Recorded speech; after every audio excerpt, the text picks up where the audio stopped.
तो hi guys, मैं राहुल मिश्रा स्वागत करता हूं आपका बाबा जी स्टडी यूट्यूब चैनल के करंट अफेयर्स के सेशन में। तो फ्रेंड्स, आज है 24 जुलाई और 24 जुलाई के इंपॉर्टेंट करंट अफेयर्स के क्वेश्चन को मैं इस वीडियो में डिस्कस करूंगा, जो कि आपके आने वाले किसी भी वनडे कॉम्पिटेटिव एग्जाम के लिए मोस्ट हेल्पफुल रहने वाले हैं। और हाँ फ्रेंड्स, यदि आप इस करंट अफेयर्स की पीडीएफ फाइल प्राप्त करना चाहते हैं तो आप बाबा जी स्टडी टेलीग्राम चैनल को ज्वाइन कर सकते हैं, जिसका लिंक आपको डिस्क्रिप्शन बॉक्स में दे रखा है। तो चलिए फ्रेंड्स, स्टार्ट करते हैं आज के टॉप 10 करंट अफेयर्स क्वेश्चन को। तो हमारा आज का पहला प्रश्न है, राष्ट्रीय प्रसारण दिवस प्रतिवर्ष किस दिन मनाया जाता है? तो राष्ट्रीय प्रसारण दिवस प्रतिवर्ष 23 जुलाई को मनाया जाता है, यानी कि कल राष्ट्रीय प्रसारण दिवस मनाया गया। राष्ट्रीय प्रसारण दिवस हर साल 23 जुलाई को मनाया जाता है। इंडियन ब्रॉडकास्टिंग कंपनी ने 1927 ईस्वी में इसी दिन बॉम्बे स्टेशन से रेडियो प्रसारण का आयोजन शुरू किया था।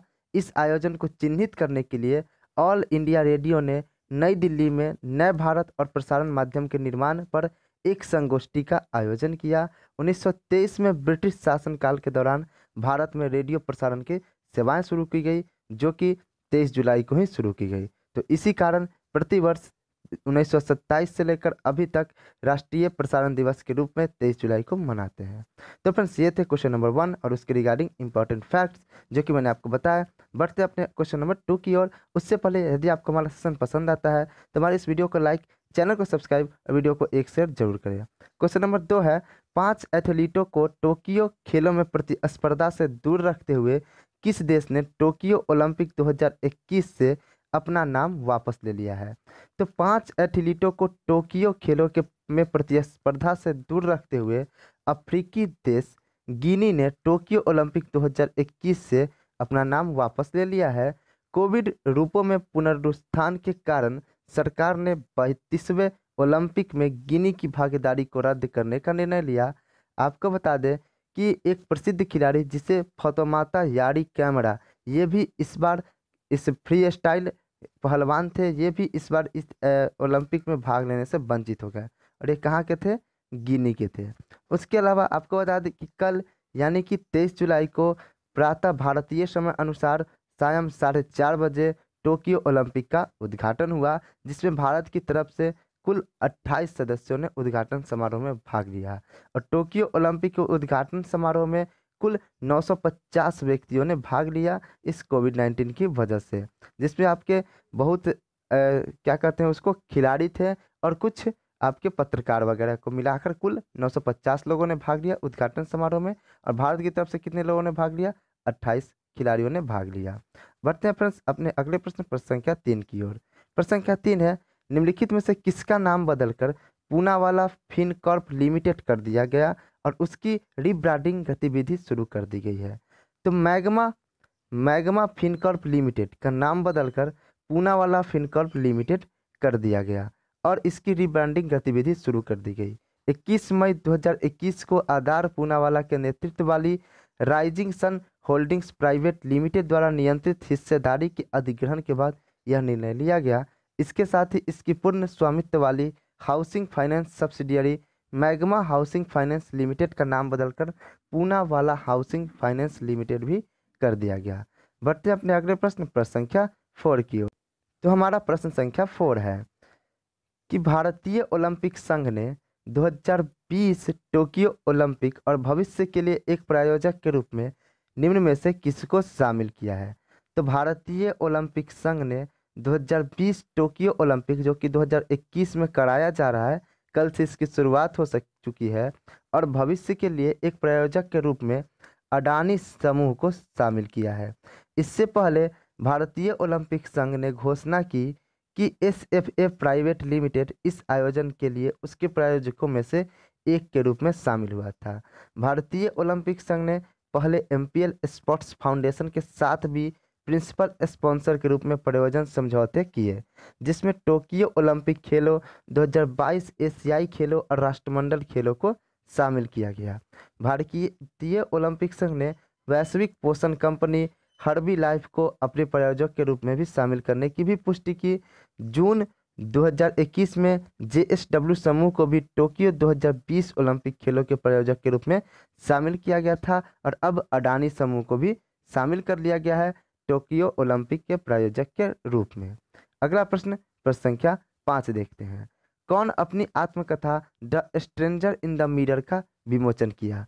तो फिल्म निर्माता राकेश ओम प्रकाश मेहरा अपनी आत्मकथा the stranger in the mirror का विमोचन कर रहे हैं। रूपा प्रकाशन द्वारा प्रकाशित यह पुस्तक 27 जुलाई 2021 को देश भर में उपलब्ध हो जाएगी।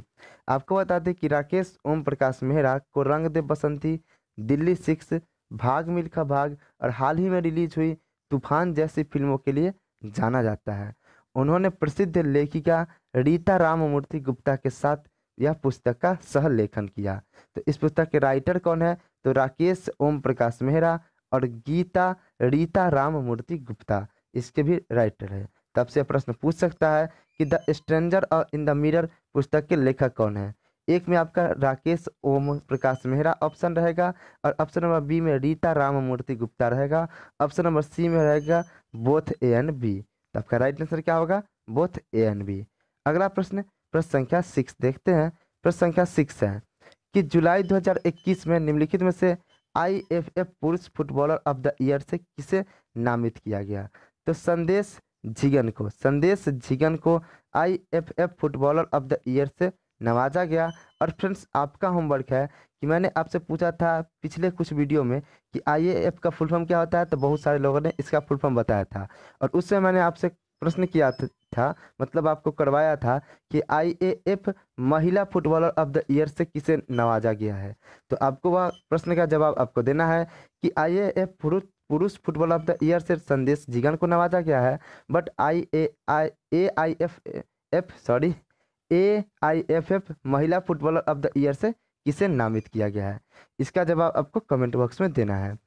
तो संदेश झिगन को AIFF footballer of the year चुना गया है। सुरेश सिंह बांगजान को 2020-21 सीजन के लिए emerging player of the award से नवाजा गया है। वहीं पहली बार संदेश झिगन को AIFF player of the year पुरस्कार मिला है। उन्हें 2014 में emerging player of the year का पुरस्कार मिला था। और आपको बता दें कि संदेश झिगन ने 2015 में गुवाहाटी में सीनियर राष्ट्रीय टीम में पदार्पण किया था। और AIFF का फुल फॉर्म आपको कमेंट करना है और महिला फुटबॉलर ऑफ द ईयर से किसे नवाजा गया है आपको उसके नाम हमारे कमेंट बॉक्स में कमेंट करना है। अगला प्रश्न संख्या 7 है। दुनिया के सबसे बड़े तेल आयातक और उपभोक्ता के मामले में भारत का स्थान क्या है? तो दुनिया के सबसे बड़े तेल आयातक और उपभोक्ता के मामले में भारत का स्थान है तीसरा। कितना स्थान है? तीसरा। राष्ट्र में नई भंडारण सुविधाओं में निर्माण में निजी भागीदारी को बढ़ाने के लिए भारत ने अपने मौजूदा रणनीति पेट्रोलियम भंडार के आधे हिस्से का व्यवसायीकरण करने का फैसला किया।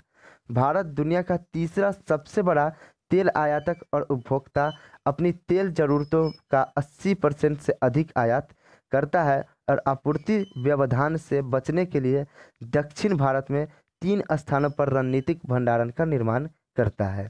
लीज पर भंडारण करने वाली निजी संस्थाओं को भारतीय कंपनियों द्वारा कच्चे तेल को खरीदने से इनकार करने की स्थिति में कुओं में संग्रहित 1.5 मिलियन टन तेल को फिर से निर्यात करने की अनुमति दी जाएगी। SPR का निर्माण करने वाली company Indian strategic petroleum reserve limited को स्थानीय खरीदारों को 10 लाख टन कच्चा तेल बेचने की अनुमति दी जाएगी। और जो पेट्रोल का दाम आपका बढ़ रहा है वह इसी कारण से बढ़ रहा है। क्यों? क्योंकि आपका जो है बहुत सारी भारतीय कंपनियां हैं जो कच्चे तेल को खरीदने से इनकार कर रहे हैं, जिससे 1.5 मिलियन कच्चा तेल को भारत बेच देगा क्योंकि उसके पास रखने के लिए जगह नहीं है और प्राइवेट कंपनियां उसे खरीद नहीं रही है। और इसी सब वजह से आपके जो पेट्रोल के दामों में है लगातार कीमतें बढ़ती आ रही है। अगला प्रश्न संख्या 8 देखते हैं कि दक्षिण पश्चिम रेलवे के बेंगलुरु मंडल ने यशवंत डिपो में किसकी 7.8 फीट ऊंची और 800 किलोग्राम की प्रतिमा स्थापित की है? तो दक्षिण पश्चिम रेलवे के बेंगलुरु मंडल ने यशवंतपुर डिपो में डॉक्टर अब्दुल कलाम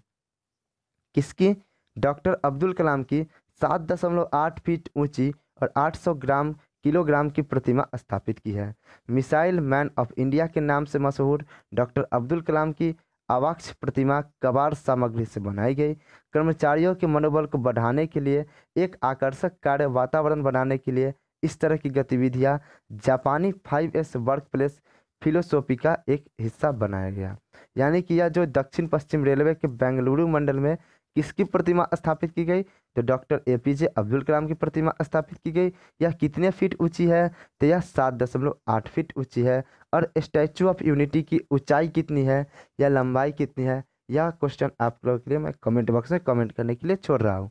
और यह प्रतिमा की वजन कितनी है, तो 800 किलोग्राम की प्रतिमा है डॉक्टर एपीजे अब्दुल कलाम की। कहाँ स्थापित की गई है, दक्षिण पश्चिम रेलवे के बेंगलुरु मंडल में स्थापित की गई है। अगला प्रश्न प्रश्न संख्या 9 है कि हाल ही में किस देश ने स्पेस राइस की अपनी पहली फसल की कटाई की है, तो हाल ही में चीन ने स्पेस राइस की अपनी पहली फसल की कटाई की है।